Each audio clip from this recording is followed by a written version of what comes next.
Deus sabe quem você é nas redes sociais. Deus sabe quem você é dentro de casa. Deus sabe do seu mau testemunho. Deus sabe que você está falando e não está vivendo o que você fala. Deus sabe do seu comportamento na escola. Deus sabe quem você é com a sua esposa. Não adianta colocar capa, porque Deus não se deixa ser enganado. Deus não se deixa ser lubridiado, trapaceado. Quem você é, Deus conhece. E essa noite Ele me trouxe como profeta, como voz da última hora, para lhe dizer: arrependa-te do teu pecado, converta-te ao Senhor enquanto é tempo, porque a hora do arrebatamento está chegando. A hora do Senhor separar o trigo do joio está chegando. A hora do Senhor tomar a igreja está chegando. E quem tem ouvidos, ouça o que o Espírito diz à igreja. Quem tem ouvidos, ouça o que o Espírito diz à igreja essa noite. Jó arrependeu do dia que ele nasceu. Eu vou ser bem sucinto aqui e terminar já, mas eu quero citar um texto que eu vim com ele em mente. No Evangelho de Lucas, o doutor Lucas escreve assim: não temais aquele que mata o corpo e depois nada mais pode fazer. Ele diz: amigos meus, eu vos mostrarei a quem deveis temer. Temei a Deus, que mata o corpo e lança a alma no fogo do inferno. Eu vou ler aqui para não ficar nas minhas palavras. Quer ver? Verso de número 4 do capítulo 12. Digo-vos, pois, amigos meus, olha o que Jesus falando: amigos meus, olha o que eu vos digo: não temais o que mata o corpo e depois nada pode fazer. Eu, porém, vos mostrarei a quem deveis temer. Temai aquele que mata o corpo e pode lançar a alma no fogo do inferno. Sim, vos digo, esse deveis temer. Sabe o que está dizendo? Cuidado. Vocês estão com medo do homem? O negócio é com Deus. Feche os seus olhos. Você sabe quem vai jogar no inferno? Não é o diabo, não. Fecha o teu olho. Quem vai jogar no inferno é o próprio Deus. Sabe quem vai atirar as pessoas no inferno? Não é o diabo, é Deus. Sabe quem vai povoar o inferno? Não é o diabo, é Deus. É Deus que vai separar quem é dele e quem não é dele, quem agradou e quem não agradou, quem andou na presença e quem não andou, quem obedeceu e quem não obedeceu. E eu quero te lembrar que essa noite, em nome de Jesus Cristo, talvez tu diga: eu não vou levar essa palavra. Talvez tu diga: eu vou criar uma resistência. Talvez você ouça aqui e diga: entrou aqui, saiu aqui, não acrescentou nada para mim. Eu quero que você entenda: quem vai separar, quem vai para os céus e quem vai para o inferno é o próprio Deus. Então quem vai lotar o inferno é Deus. E na fileira que vai para o inferno vai ter pregador, vai ter cantor, vai ter pastor, vai ter padre, vai ter reverendo, vai ter bacharel, vai ter muita gente que omitiu a verdade, que não constrangiu o povo com a verdade, que não pregou a verdade, que fez promessas que Deus não mandou fazer, que falou o que Deus não mandou falar, que profetizou o que Deus não mandou profetizar, que revelou o que Deus não mandou revelar, mas que não denunciou o pecado, que não denunciou adultério, que não denunciou lascívia, que não denunciou imoralidade, que não contristou o povo e que não mostrou a cruz do Calvário, que não levou o povo ao arrependimento, que não levou o povo ao constrangimento, que não chamou o povo para o conserto. Vai ter uma fileira de gente que ganhou saquetel de dinheiro, que fez mega templo, que fez igreja com porcelanato, com teto rebaixado, que comprou BMW, que comprou iate, que teve casa na praia, que pregou nas grandes cruzadas, que pregou nos grandes congressos, mas que não constrangiu a noiva ao arrependimento.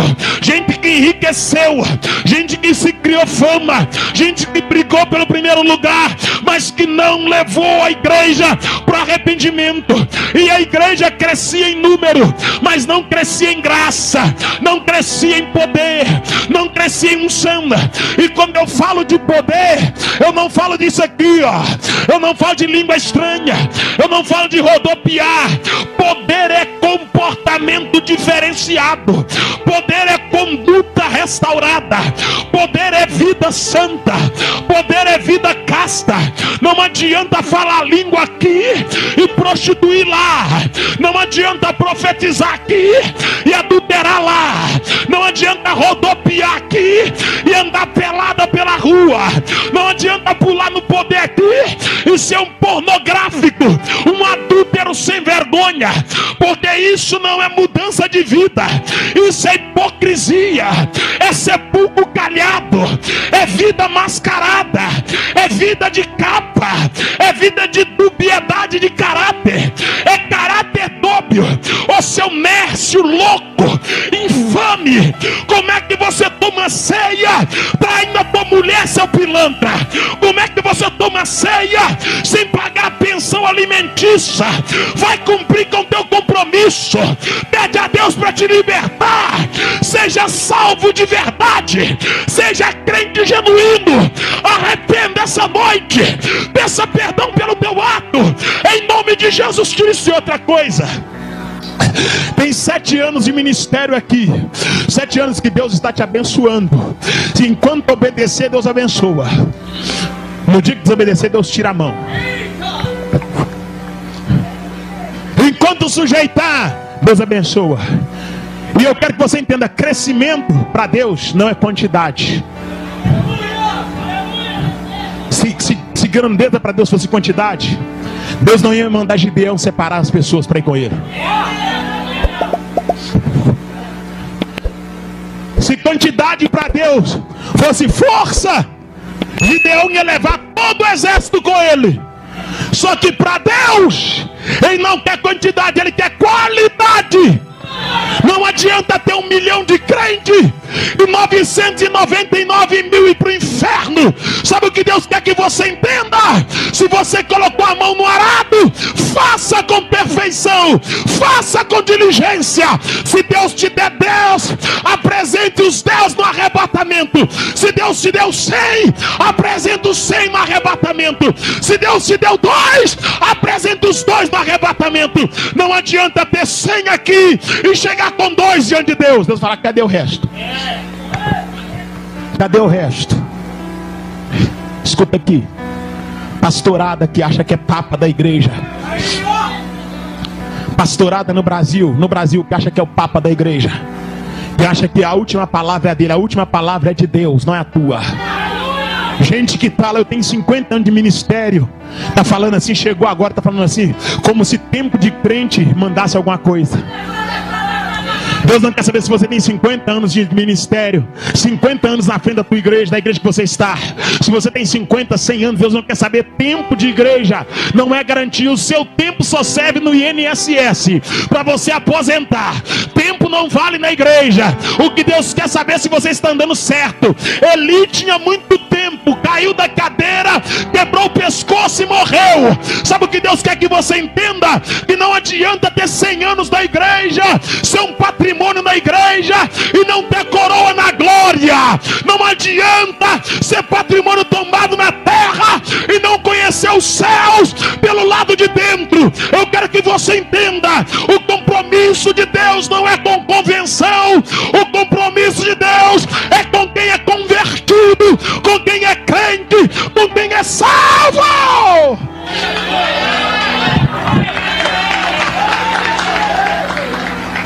Então não te preocupe: eu não sou convencionário, eu não sou de tal convenção, eu não tomei o café com o pastor.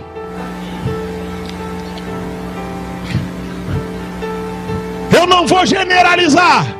E não coloque palavras na minha boca que eu não falei, porque essa internet é uma bomba. Você falou que eles deturpam o que você falou. Eu não vou generalizar, mas tem alguns cafés aí que só serve para fazer fofoca, fazer futrico. A pastorada se reúne para exibir carro comprado com dízimo da igreja.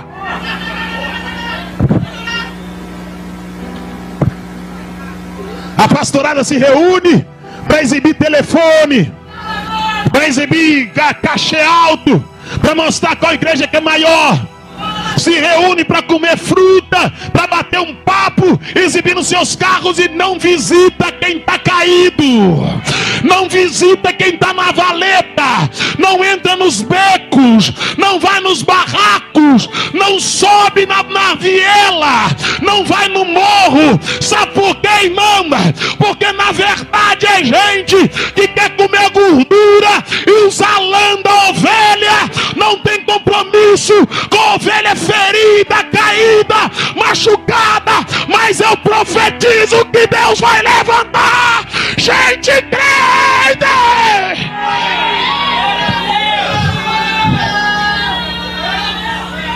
O que adianta? O que adianta? Já estou terminando minha oportunidade, eu prometo. O que adianta ter 6.000 membros e não visitar um? O que adianta o senhor reunir no café com pastores e falar que tem 500 membros, mas não visita um? Fica jogando videogame com teu filho em casa. Fica andando no shopping pagando de gatinho. Não tem tempo para aconselhar ninguém. O que adianta? É vaidade. Agora escute o que eu vou dizer. A sua vida de Marajá, às custas da igreja, está acabando.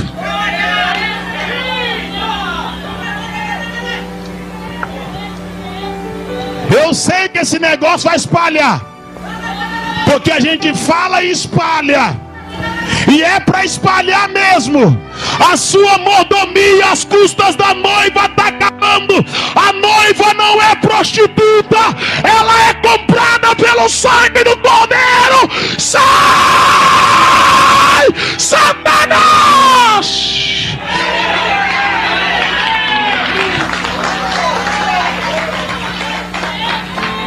Ninguém fala mais nada. A moça perde a virgindade e continua na igreja quietinha. Transa com a namorada quietinha na igreja. Ninguém fala nada, não tem coragem de falar. Sabe por quê? Para não perder o dízimo. A noiva dorme com o noivo, ninguém fala nada, ó. Sabe por quê? Para não perder o dízimo. A patricinha anda pelada, cascavelando igual uma jiboia dentro da igreja, ninguém fala nada para não perder o dízimo.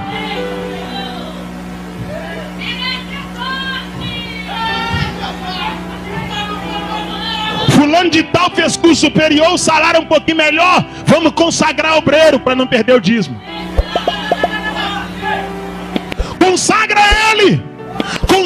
ele porque ele tem um salário bom, porque ele é deputado, é vereador, porque ele é presidente da ONG, porque ele não sei o que, tem influência, tem que colocar na cadeira, tem que consagrar. Só que eu quero que você entenda, Deus não quer saber quanto tem no teu bolso, quantos diplomas tem na tua parede. Deus não quer saber a cor do teu carro, onde você mora, o teu grau de escolaridade. Deus quer saber se você tem vergonha na cara, se você tem pudor, tem temor, tem presença. E se tiver presença, ele vai te usar. Eu te convido para colocar-se em pé.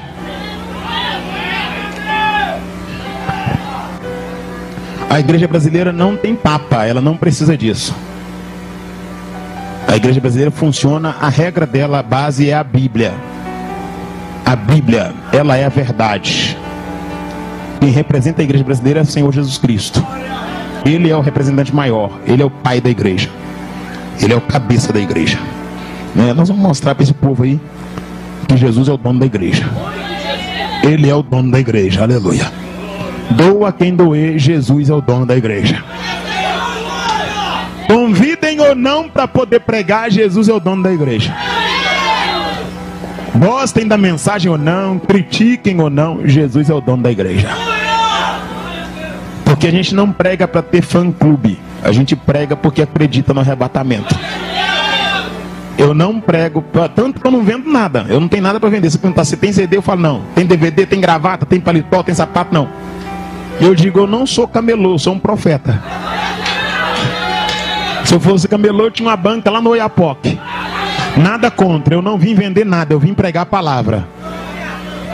Eu não carrego nada comigo, nada. Eu vim pregar a palavra. Ela é o suficiente. Feche os seus olhos por tua cabeça, por favor.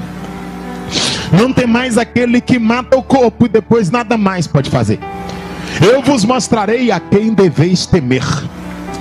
O interessante é que eu tinha parafraseado esse texto com o texto de Hebreus, capítulo 10, versículo de número 29, 30 e 31.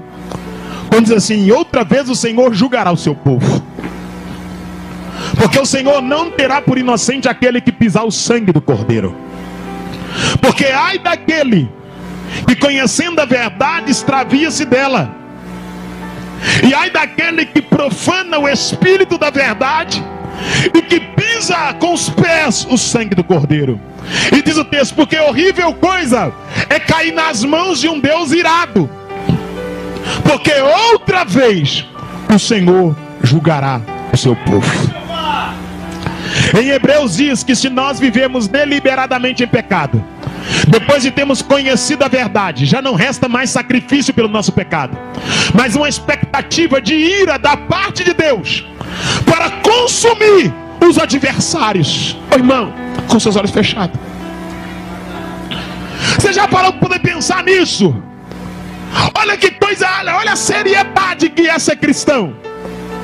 Está escrito em Hebreus que se nós vivermos deliberadamente em pecado, depois de conhecermos a verdade, já não resta sacrifício pelo nosso pecado, mas uma expectativa da parte de Deus de ira para consumir os adversários, porque Deus não terá por inocente aquele que profanar o espírito da verdade. Com seus olhos fechados, sabe o que é profanar o espírito da verdade?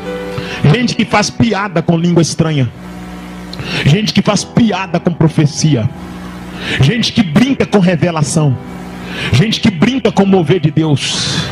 Jesus certa vez falou assim: se pecares contra o Pai, tem perdão; se pecares contra o Filho, tem perdão; mas se pecares contra o Espírito Santo, não terás perdão. Agora, quando é que Jesus falou isso? E qual é o contexto direto desse texto? Jesus tinha expulsado o demônio de um rapaz de Gadara, e os espíritos entrou nos porcos, e os porcos desceram um despenhadeiro.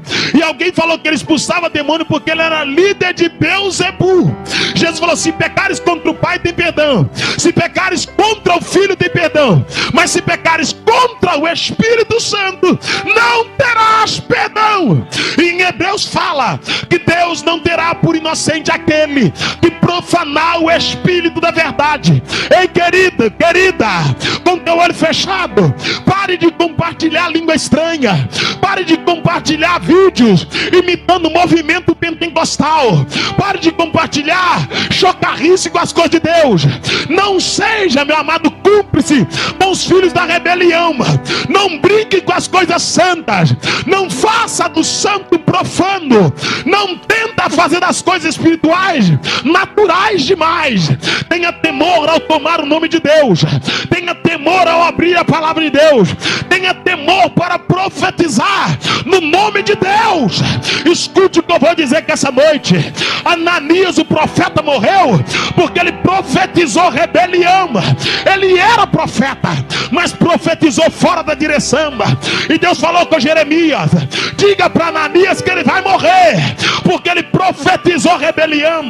Porque todo profeta que profetizar paz, só se cumprir a palavra dele, e que de fato ele é profeta enviado por mim. E Ananias morreu no mesmo ano. Sabe por quê? Porque Deus não tinha paz para aquele povo. Deus tinha Babilônia, Deus tinha cativeiro, Deus tinha jugo de ferro. Sabe o que eu quero que você entenda? Deus não tem aplauso para o Brasil, Deus não tem paz para a igreja brasileira. Sabe o que eu quero que você entenda?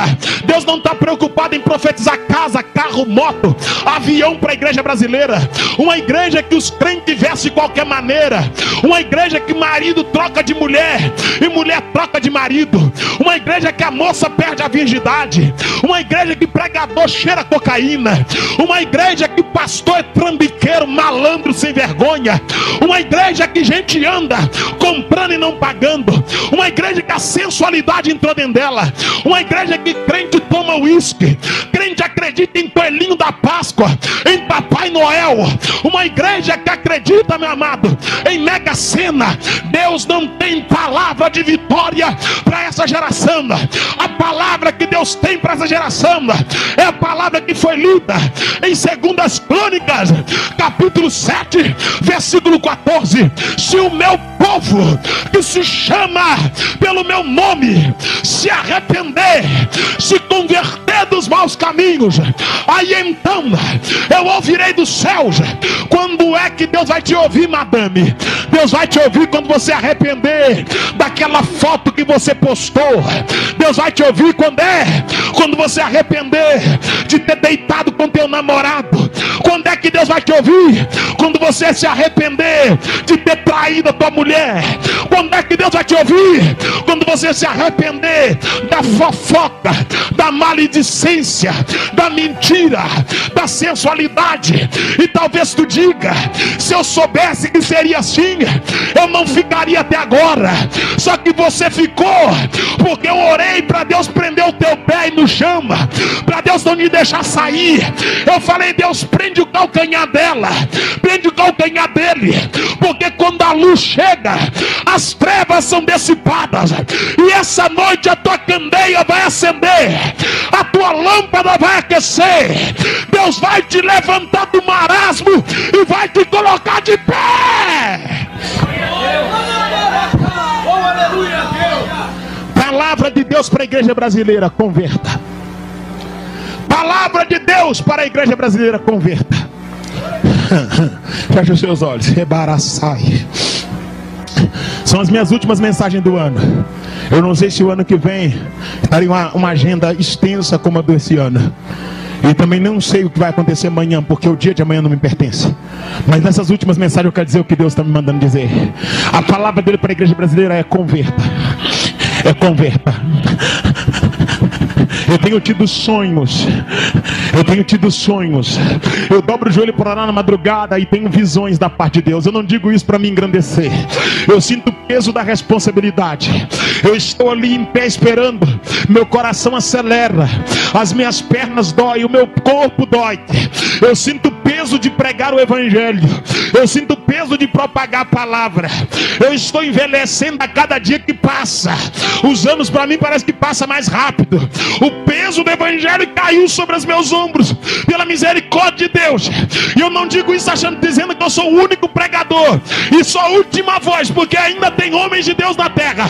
Mas a palavra de Deus para a igreja brasileira é: converta, arrependa, converta. A palavra de Deus para os pastores brasileiros é essa: ora mais, consagra mais, busca mais, se envolva menos com as coisas da terra, seja mais crente. A palavra de Deus para os pastores do Brasil é essa: arrependa, coloca a casa de vocês em ordem, organiza os filhos de vocês, a esposa de vocês, endireita a vereda, cuida da minha igreja, arrependa do pecado que vocês cometem com a língua, arrependa das mentiras, arrependa das mensagens enganosas. A palavra de Deus para os pregadores do Brasil é essa: parem de falar mentira, testemunhos mentirosos, mensagens mentirosas, mensagem copiada. Larga a vaidade, larga a sensualidade, larga a dubiedade de caráter, larga a piada. A palavra de Deus para os itinerantes do Brasil é essa: a palavra de Deus para os itinerantes do Brasil é essa: para de arrumar mulher nos estados, para de gambiarra, tomar uísque no hotel, para de sair na gandaia, convertam, arrependa, peça perdão pelo pecado, endireita a vereda. A palavra de Deus para a nação brasileira é essa: larga a idolatria, larga a mentira, o sincretismo religioso, arrependa. A palavra de Deus para o São Cosme essa noite é essa: ore um pouco mais, jejue um pouco mais, consagra um pouco mais, estenda as mãos sobre os becos, sobre os valados, sobre as ruas, anuncie a palavra, grite com autoridade, brade nesta região. É tempo de avivamento, é tempo de renovo, é tempo de renovo, é tempo de avivamento. Arrependa. Feche os seus olhos, eu quero orar com você. Quero orar por você. Essa é a palavra que Deus me deu. para a igreja brasileira, para os pastores do Brasil.